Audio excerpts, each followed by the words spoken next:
Hey everybody, this is Talkative Carl back again for another TV show season one review of Beyblade. And I do remember watching this as a kid. This came out in like '02. And I mean, yeah, it definitely appealed to like a demographic, like, you know, the way anime work. Uh, Rewatching this, especially after I did my season one review of Mega Man NT Warrior, as well as Duel Masters. Uh, check those out on my channel, youtube.com/talkativecarl. I, I brought it up a little bit in my Mega Man review, and I think around this time in the early 2000s, anime were, well, I'm pretty sure they've been doing this. They probably got like a share of similar writers, or just the similar mindset in Japan, so you can see like similar parallels. But I feel like, man, they really piggybacking off of like what Yu-Gi-Oh and Pokemon have been doing a year or two prior to them, given like you get a group of kids together, uh, take it down like some bad guy organization, all the while have like a particular niche type of game that's all the rage around the globe, and they going through these tournaments, fight all these rivals, uh, and you got like a gimmicky song, playing to some kind of rock music or like some kind of hip hop thing, which is like very catchy. So it's like beat for beat, you can see, especially if you like me, you're going through these shows back to back. It's like, wow, okay. Uh, but it's just like with what's going on right now with like, well, not right now, but a handful of years prior, where DC was trying to ape off not even just DC but Universal with the monster films at the time. Uh, yeah, they was all trying to do exactly what Marvel is doing, or at least in a way of trying to cut corners just to get to the same place as Marvel, and it just obviously did not work. Now they doing a lot better now, but it's just that once something gets popular, everybody wants to do the exact same doggone thing. Just like with music, if you recall, back in the day when auto tune was a thing, everybody and their mama was trying to do auto tune. I think they lessen that to some degree now, but like everybody was doing auto tune. It helps people who can't sing, and it's like it's just like I was not a fan of auto tune. I think T Pain, is like the primary guy responsible of autotune. Was probably already a thing, but he made it so popular that, and this dude can sing on his own. It's kind of like a travesty for using autotune on himself, which he knows he can sing really good. So it's just like it's just like a thing. Humanity does this a lot. Anywho, we got these like misfit characters. You always got like the rambunctious leader, is headstrong, power teamwork kind of aesthetic. The guy, kid named Tyson, and he has grandfather who I never liked.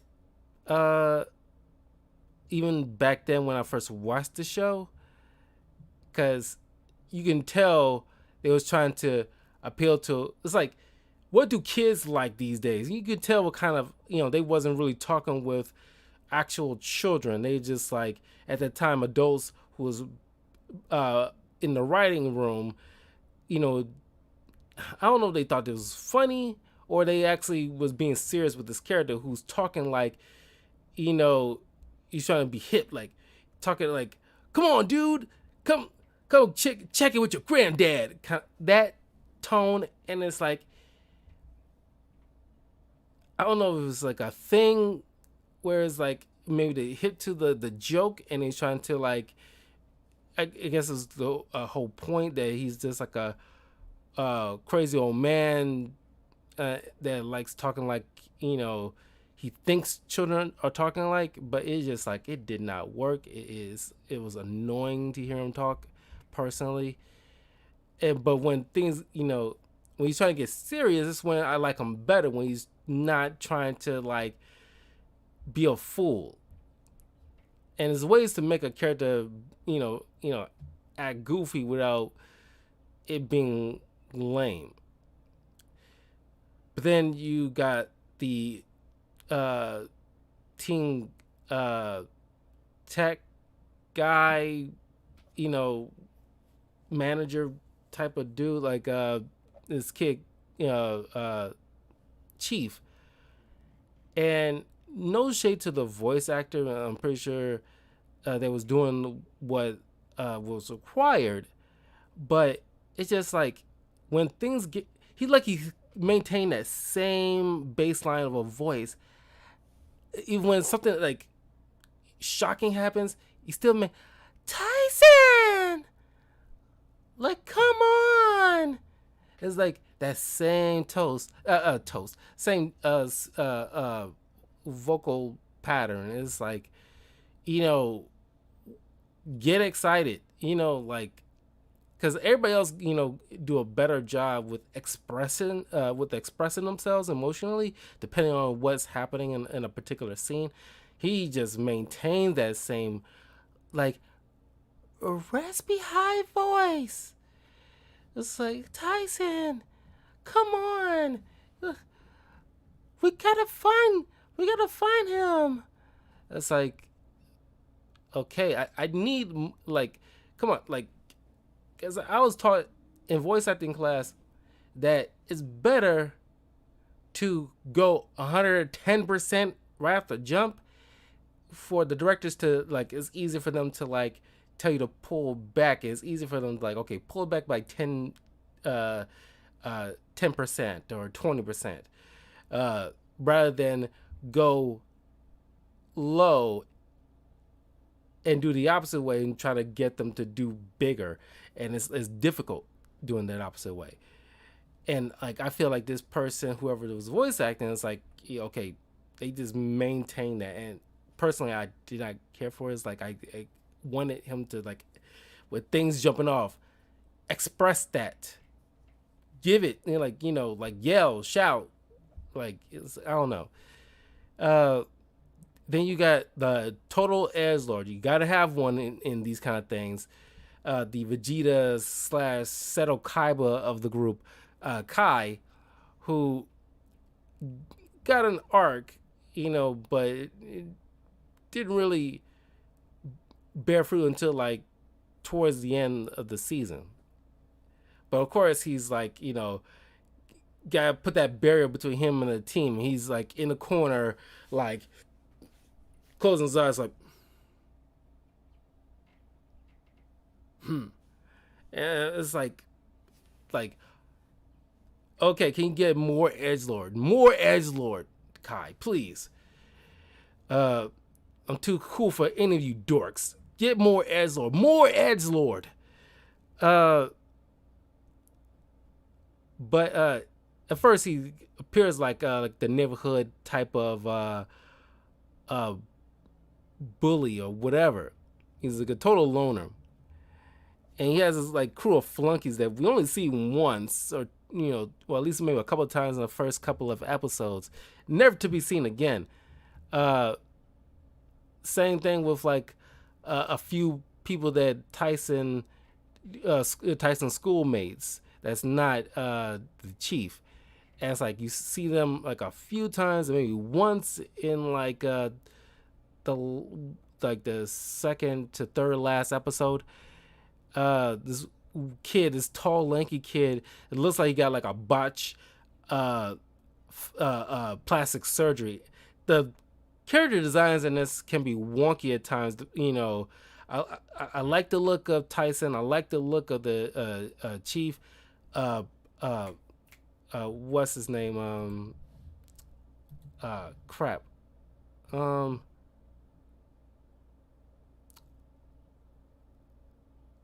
Ray. Uh, and Max is okay. Uh, but Ray, Kai, Tyson, uh, I love their designs. Max is okay. Chief is okay. Uh, but like this lanky kid, this like barely a supporting character. You know, I do not like the look of him. Like he got like I said, like a bad plastic surgery. Uh, uh, Max kind of reminds me, and it's the way he talks too. Max looks like he's kind of sort of out of place. He reminds me of like if you ever watched like the old Frosty the Snowman uh, uh, uh, shorts. Max looks like he jumped out of those shorts. And the way his mouth moves, and the way his hair design is like he reminds me of one of those kind of old cartoons, like around that era. It's like I waiting for him to say "Happy Birthday," like that's what I'm waiting to say because he looks like one of those kind of cartoon shorts. He looks kind of out of place. Uh, uh, who am I messing? Because there's another, like most other characters are like, I feel like they're kind of poorly designed. I'm not like a fan of like the animation here, or just the design. Uh, uh, but anywho, uh, the world is pretty much centered around like like Beyblading, spinning tops. If you're not in the know, and it's a big deal. And you got these things called bit beasts, who are like mythical creatures that you know back in ancient times, like uh, seal themselves in these like artifacts that eventually get passed down to certain generations or civilizations. And like Tyson's got like a bit beast dragoon that is in his like family heirloom sword or something. And yeah, uh, Chief has Dizzy, but he decides instead of like he's not like a Beyblading kind of guy. He's not in the action, so he put his bit beast inside his laptop. His bit beast is Dizzy, but you've never seen like what Dizzy's real appearance look like because they usually are animal form usually. Uh, then you got uh, Dracio, who looks like a big turtle that belongs to Max. Dronzer belongs to Kai, just like a big uh, falcon or something like that, some type of bird. Uh, Max, I mean, like Ray has a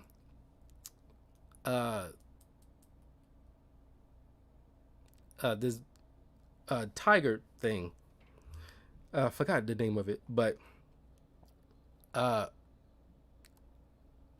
I like Ray. Uh, he belonged to like this previous. Him and his previous team, the White Tiger team, uh, belonged to this hidden village, and like the team captain Lee, who's thought he initially was supposed to get uh, that tiger heirloom, but because he was the grandson of the tribal leader, but Ray ended up getting it, but it was like no hard feelings until Ray decides to leave the village, and for some reason, because he didn't either he left a note or it was very vague, and they just assumed that he just abandoned them, leaving them with like a grudge for a long while, and as soon as like the Chinese tournament, because this uh, uh, I forgot the name of the person helped running this massive worldwide, or at least I should say international, Beyblading tournament. Uh, uh, some rich bald fat guy. I forgot. It looked like you know, uh, uh, the Monopoly guy, and he, uh, is organizing it. He's put these four together, and they dub themselves like the Blade Breakers.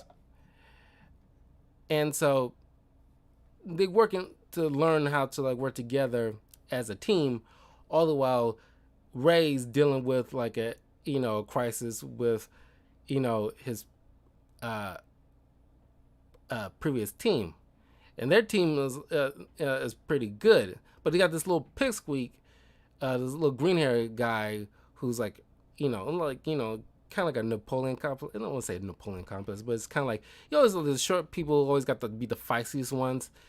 But then you got this cat lady. They all very got cat like qualities. Well, at least Lee, the pink hair girl, and Ray.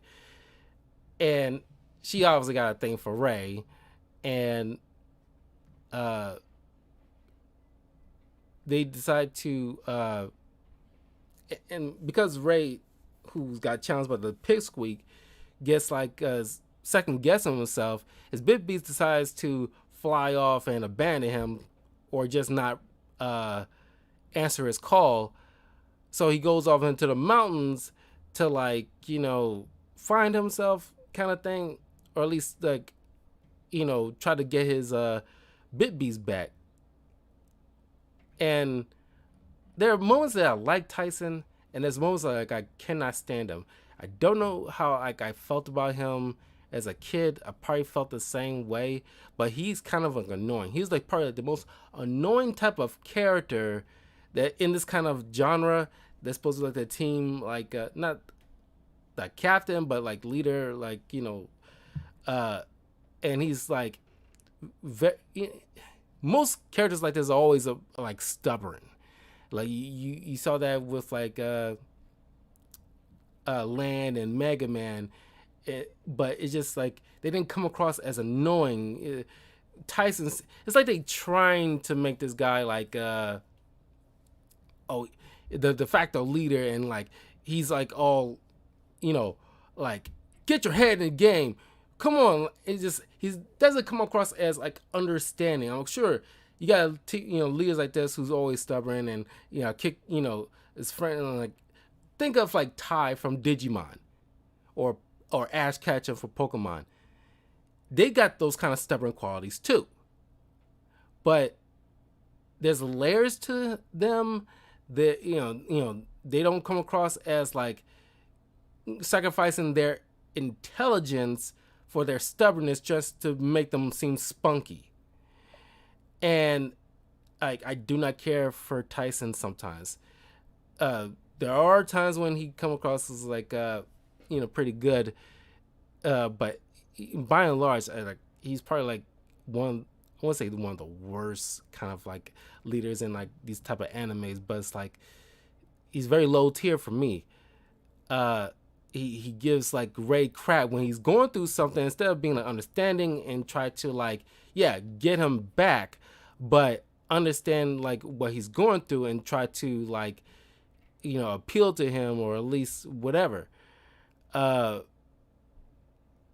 Ray ends up getting his tiger back, and then they start with the Chinese tournament, because you only go to like 4 places, like major places. You got the China one, then you got Vegas in America, and you got Russia. So it's like 3 places, major places.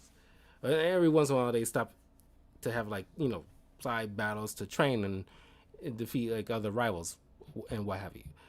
But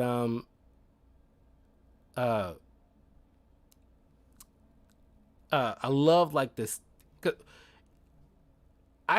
I'm going back to Duel Masters to go through season 2, because I love the way like the writers behind that. I really wish they kept that going, but the writers behind that, like knew the assignment was, because I love the way they make uh like they kind of poke fun at itself in this particular kind of genre, especially like card games, but just in the genre in general.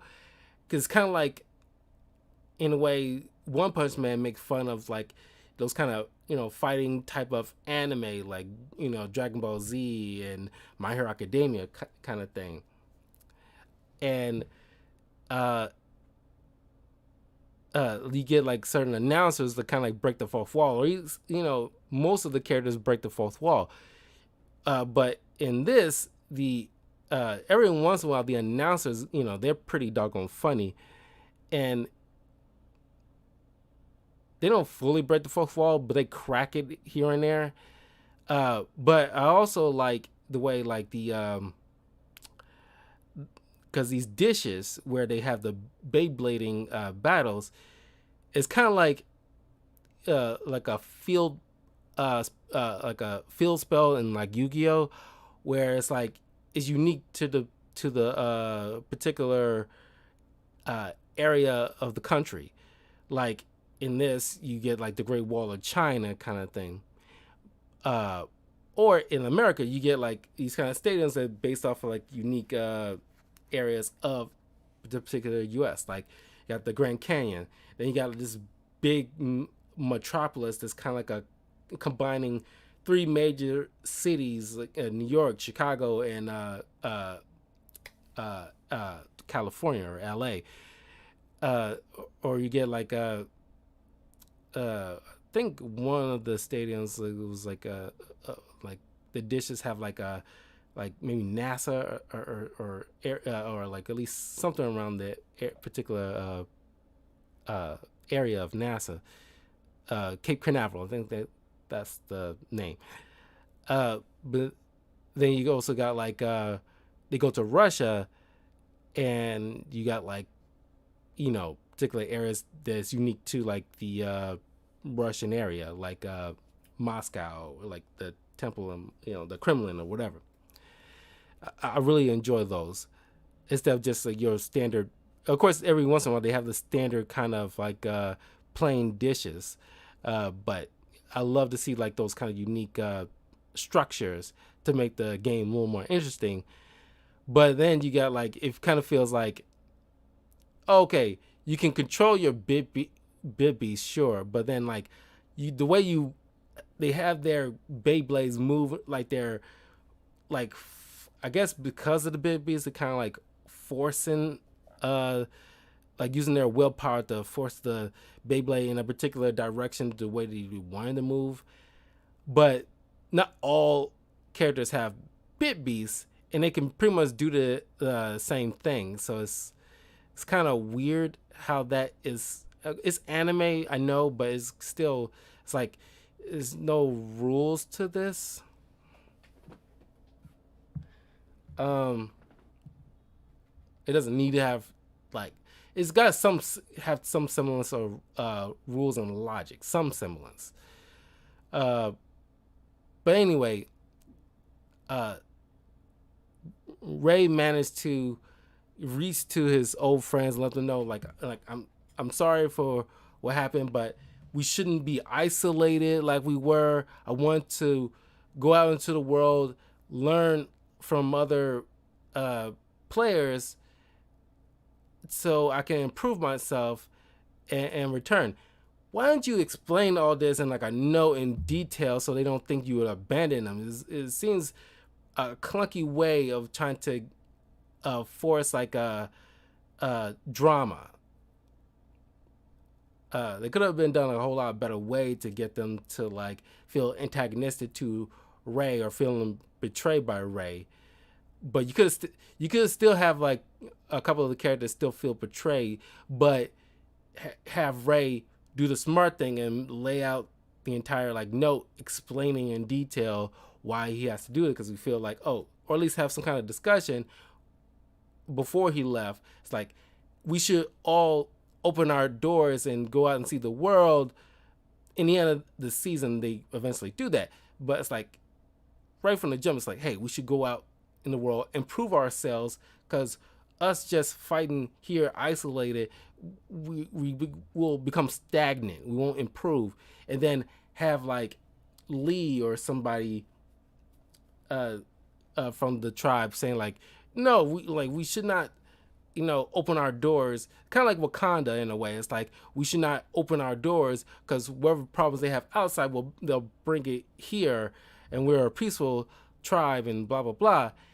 And like you can still have your drama, but don't make Ray seem like a complete numbskull.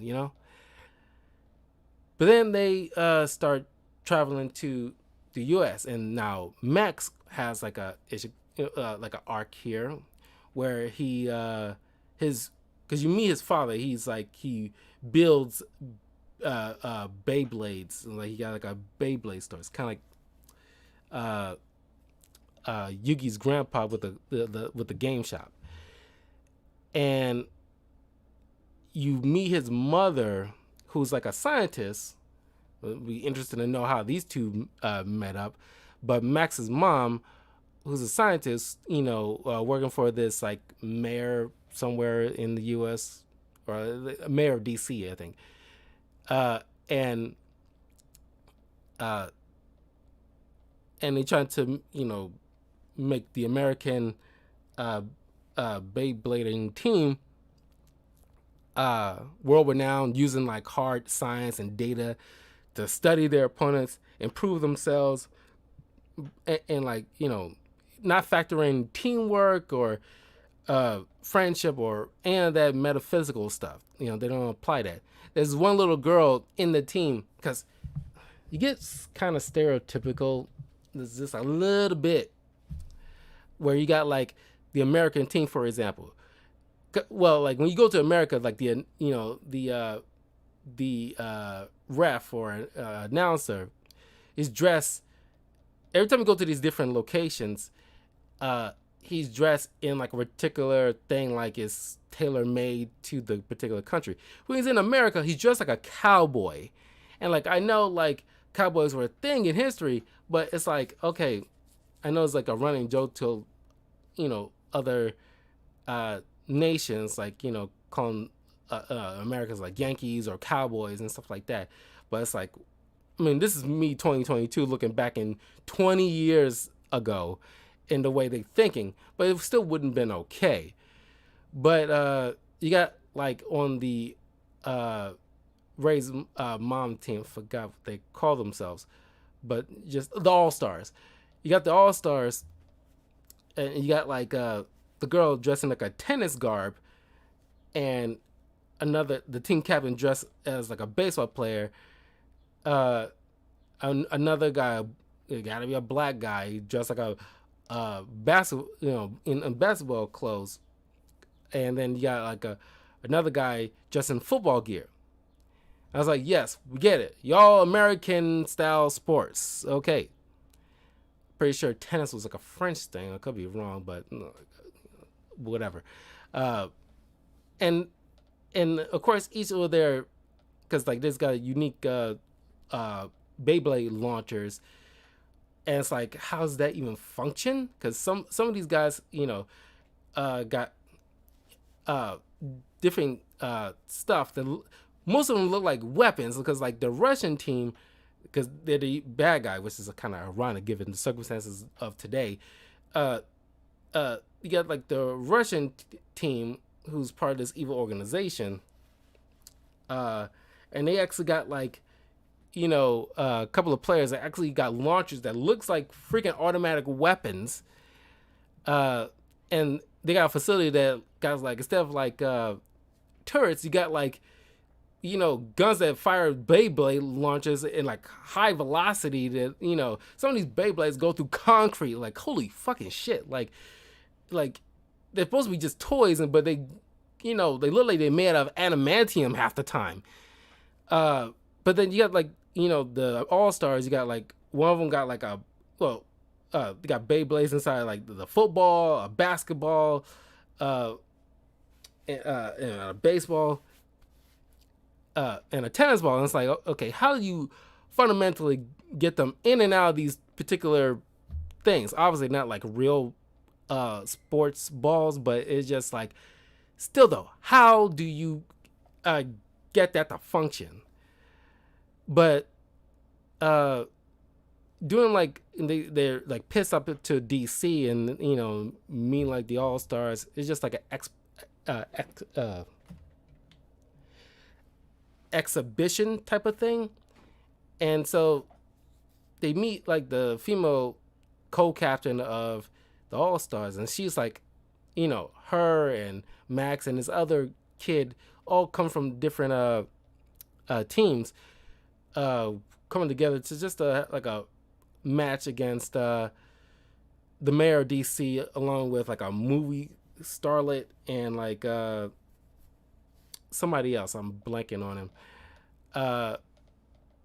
And they pretty much using like the same kind of Beyblades, that's like red, white, and blue, against like Max and the two others.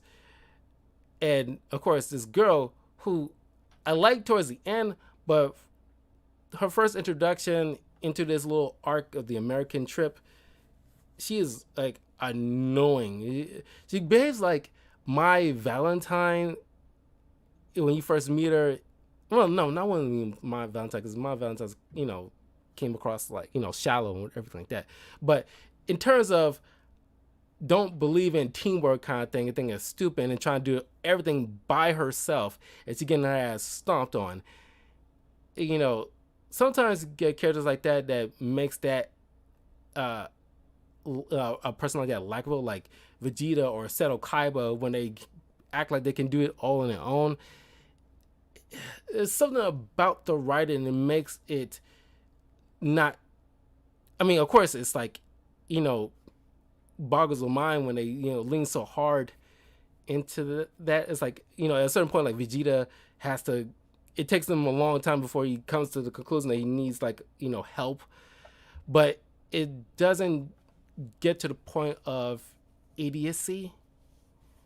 Because this girl, like, all the way through the entire match, just won't accept any kind of help until Max comes in and saves the day.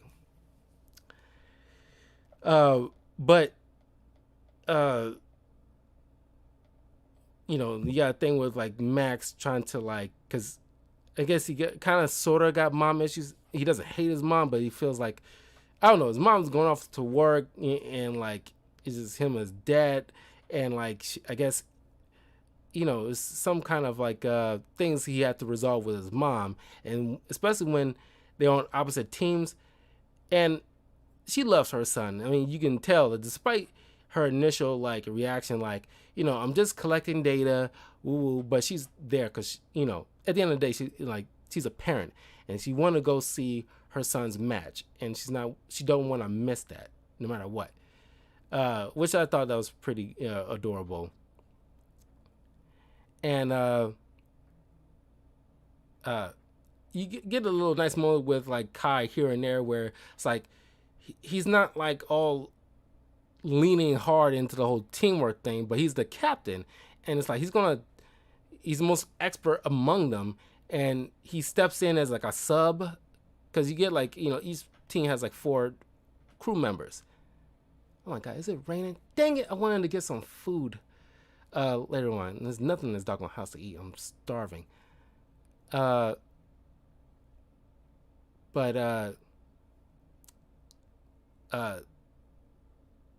Kai every once in a while throws in a nugget of wisdom to his teammates. Like he did it for like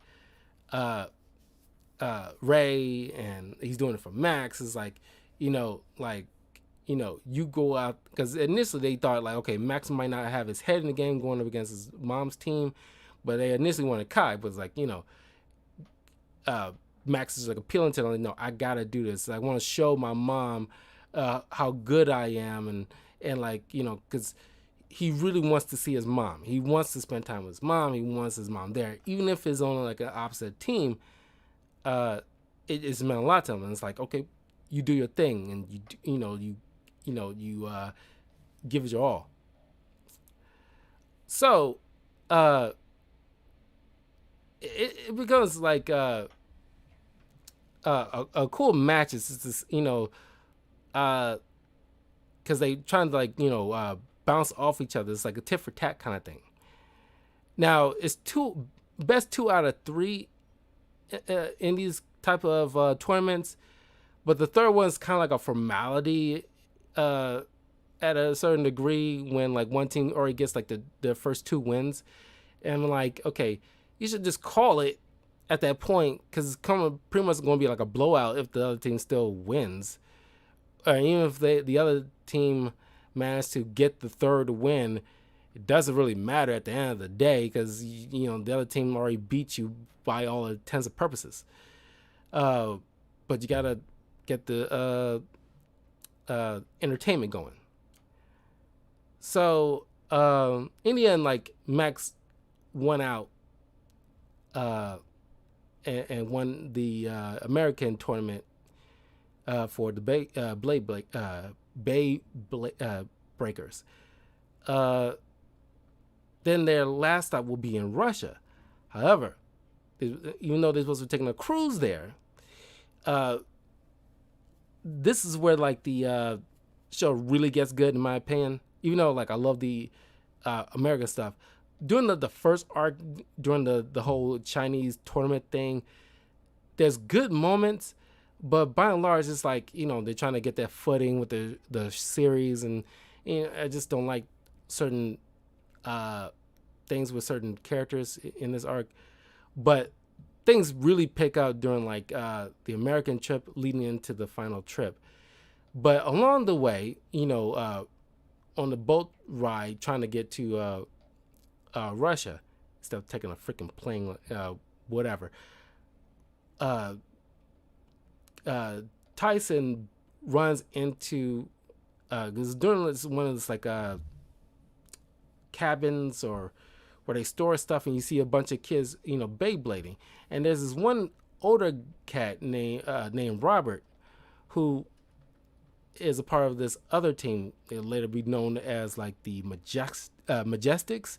It's like kind of Euro team, and they all like rich in some form or fashion. One of is like a renowned cook and art lover, and the other is just he's just part of a rich family. I mean, most of them is part of a rich family. Robert is like part of like a dynasty in some kind of way since like medieval times. And one was like behaves like a I don't know, gladiator would be the word. It was just like typical like different parts of like the EU, and they're like imagine them like the Elite Four in Pokemon. They're like the creme of the creme, but they are not participating in the international tournament. Their big B's are like massive. Like they obviously train hard, but they don't believe in teamwork, even though they clearly are a freaking team, but they just don't mesh well with each other because they all do it like to do things on their own. Robert, royally handed Tyson his ass, even though Tyson's trying to stand up for these other kids that Robert pretty much, all intents and purposes, bullied, and they don't really like, deal with that because Robert came across like a very like snobby, and like it doesn't look like you set things right with those kids. Like you broke these kids' Beyblades with your bit beast because you're no match for them just because they called you out. It's just like insult to injury.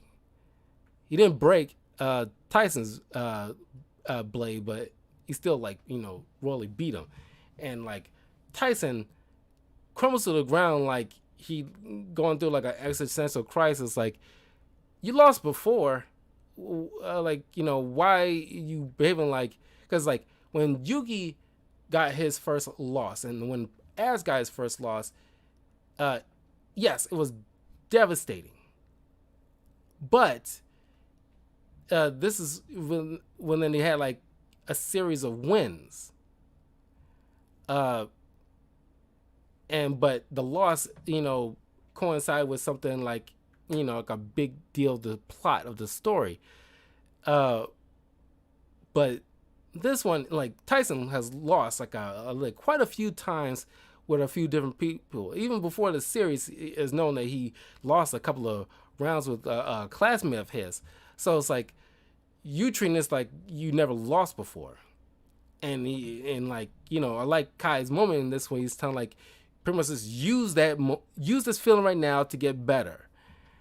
And Mr. Dickinson, that's the fat guy, Mr. Monopoly guy's name is Mr. Dickinson.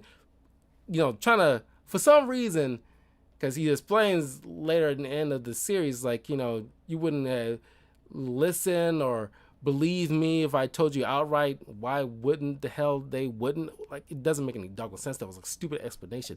But he dressed up in like this disguise, not very good of a disguise, but he tricks the team into thinking like, oh, the boat's stopping for the moment and it won't cast off for at least a few hours. So they're thinking like, oh, we got plenty of time to shop and do all this stuff, but the boat was there for just an hour, and it set sailed. So now they end up stranded in like Paris, I think. Uh, uh, so well, not Paris. I think they took a trip, to other places in the EU, like Paris, and trying to get back to Russia, like the long way by train. But anyway, they come across these dark bladers, these Beybladers dressed all in these dark robes, and they all give off the same depending on their hairstyle, like look like different creatures from different monster movies. One guy literally wrapped up in bandages, who he's doing the most of the antagonizing at first, just to lure them out and trying to take their bit beast. But how are you going to do that? Because they, I guess won their, 2 tournaments in a row.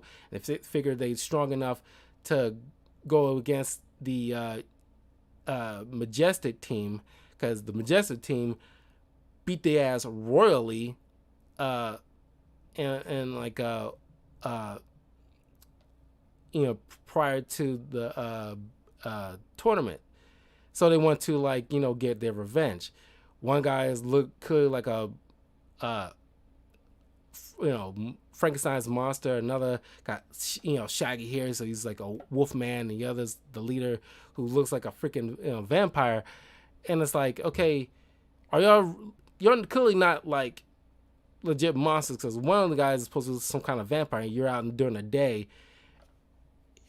That part's stupid. And like clearly you're trying to like intimidate them, but it's not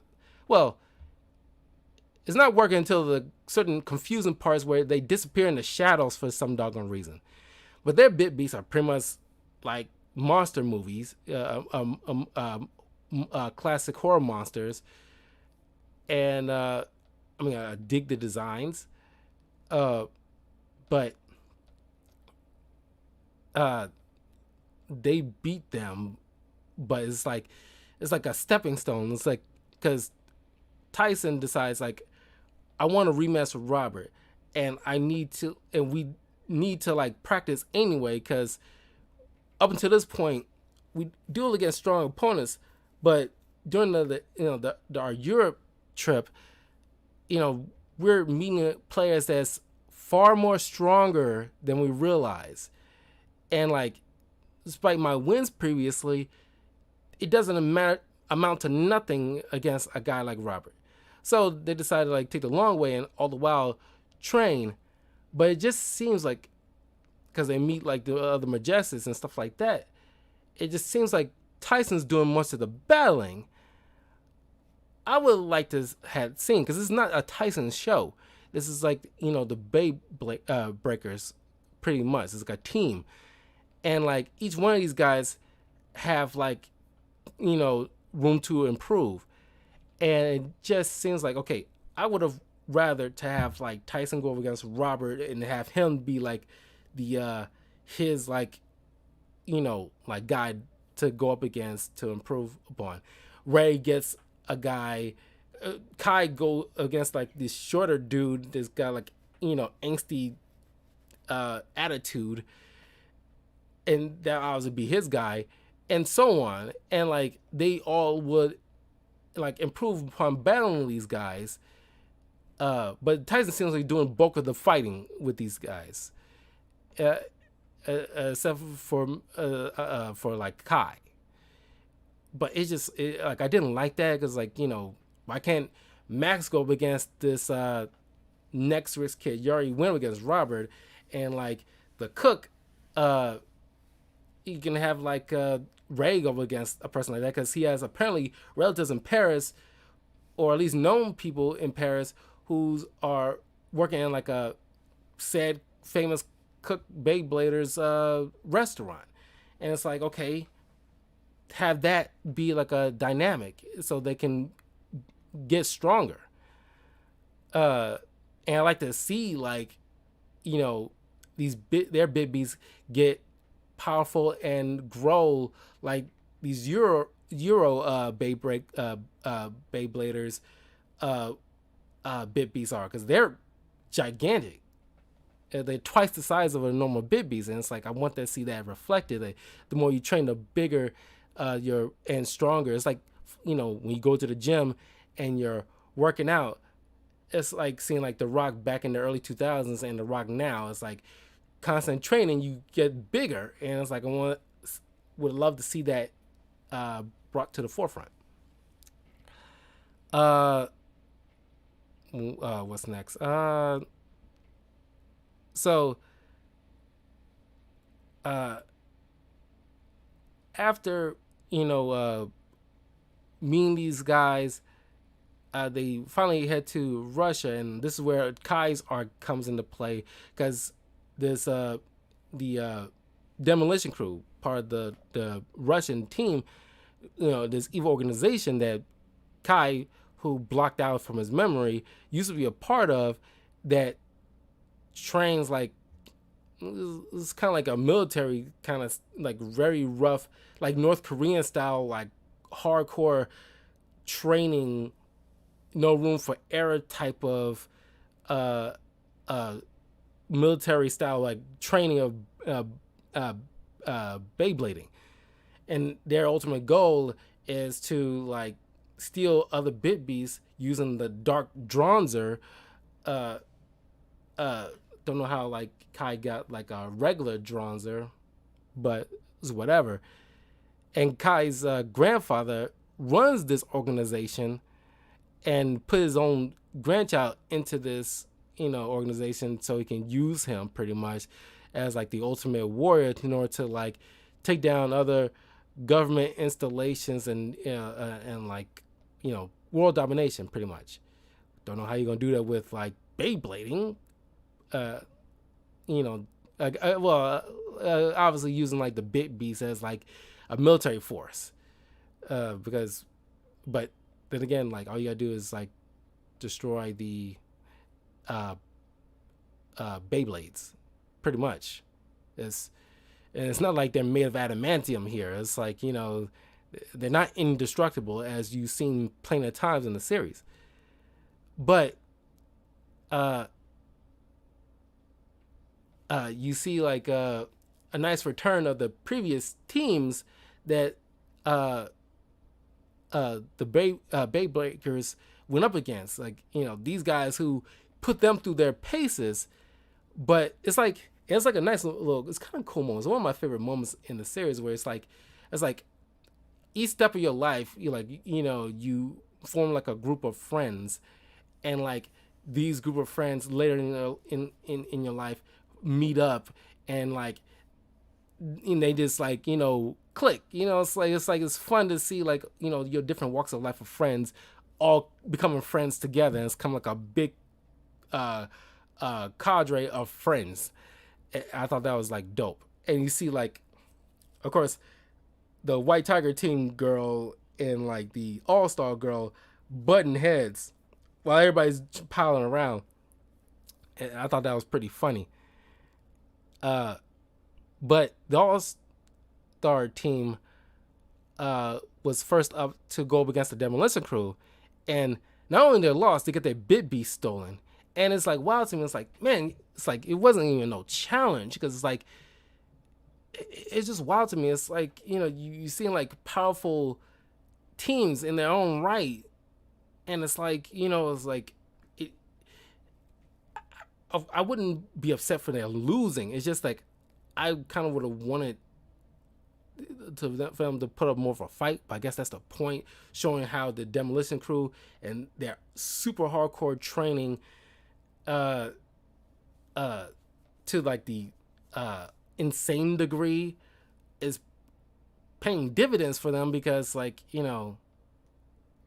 just like Spartans, like, only the best of the best. Or, but yeah, if you remember my watch along of Deadliest Warrior with like the North Koreans versus like the U.S. Army Rangers, and you see like their different style of training, their extremism on their side makes their training just slightly more better compared to like the U.S. Army Rangers by comparison. Their stuff is pretty high too, but it's just like we don't take it to the point where your soldier will end up dying during training. We don't take it that far, and that's what you see from like the Demolition Crew. It's like, any weak links they cast out. We only get the best of the best, and like you put you through your paces, like no matter how hard it is or what might happen to you physically. Speaking of which, when Ray was the first one up to bat going against like one of the crew, this dude's like utilizing like the wind in his Beyblade in order to like rip at Ray. And it's like Ray is like a beast, and like he took that and still managed to eke out a win, but at the cost of like him getting fatigued and like wounded. Oh, and Kai, he turned traitor because it's like, thanks to the manipulation of the leader of the Demolition Crew, who's running this organization underneath his grandfather, he manipulated Kai's like, like, you used to be here, and like, because Kai has been struggling apparently ever since like the Chinese tournament to like improve himself, but it's like as good as he is, he wants to be better and better and better. It's like I gotta be number one. I gotta improve. I gotta make my like by missing something. But him going through this house of horrors in this facility, and he's realizing going through all this like traps and stuff like that, he's feeling like, I'm getting better. Something about this place is making me stronger. And he manipulated the kid and make him use the dark Dronzer, and it's like, it's shocking everybody how like he turned coat like that. But he come to realization thanks to like Ray and the others who forcing Kai to realize like, you're with us. We're not leaving you. Even though he's like literally about to drown in like ice cold water, they pulled him out despite everything. He pulled him out, and Kai, finally understands like the meaning of friendship, because he never had that before for such a long time. So now Ray goes back to the facility, use the Dark Dronzer to disrupt all the computers and network and everything like that, and Tyson gives him back his regular Dronzer. And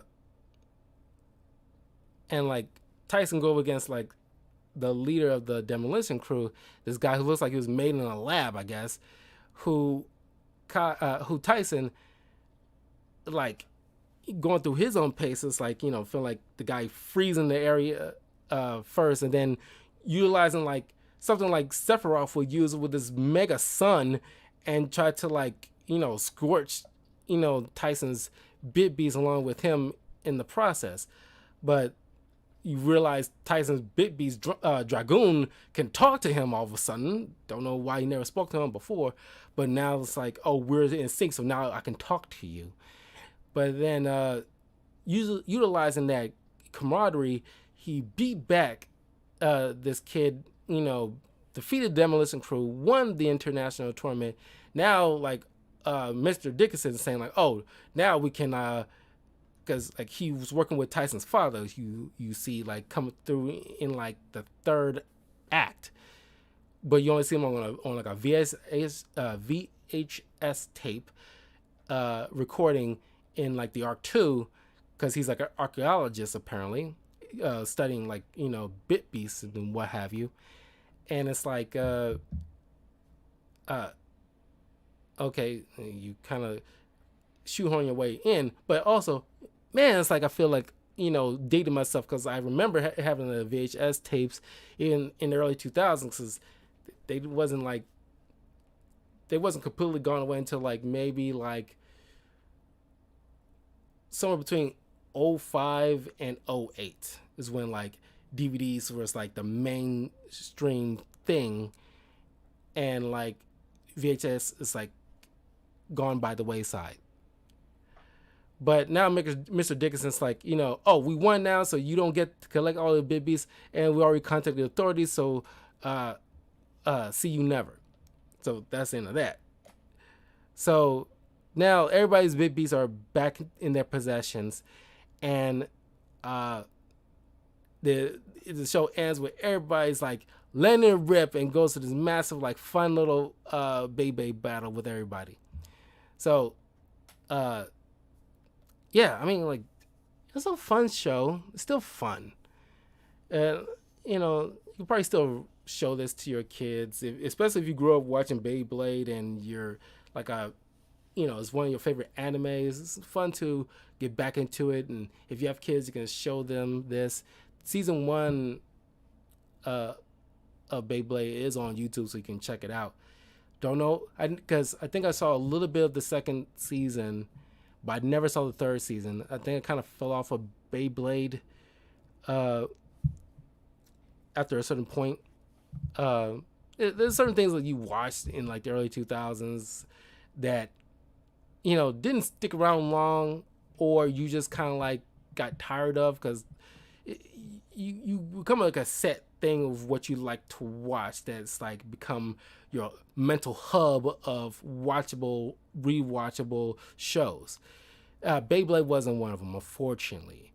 Like I said, like I do want to get back and start watching like the other seasons of Duel Masters at some point in the future. But I'm getting right back into Yu-Gi-Oh! 5Ds season 1. Then I'm going to start right into Iron Man Armored Adventures, because I want to like start watching all like the Iron Man films, because I just wrapped up all like the Captain America stuff, and with the comics and stuff like that, and I'm going to get into like the Iron Man stuff. And then once I'm done with all that, I'm going to do like Civil War movie review eventually, and the comic review. But anyway, leave a comment below. Let me know what you thought of Beyblade in general, or just season 1, and who was your favorite character, and what was your pros and cons of the entire show. I'd like to thank my recent new subscribers, Tom Winham and Gus Wears Glasses. I think I already thanked you in like another video, but thank you again. And yeah, don't forget to show your support, subscribe, leave comments and so forth. And I'll see you for like the next TV show review. And in like 10 or so minutes, I'll be getting right into my comic book review of the United States of Captain America 5-issue run. So stay tuned for that, and I'll see you guys later. Peace.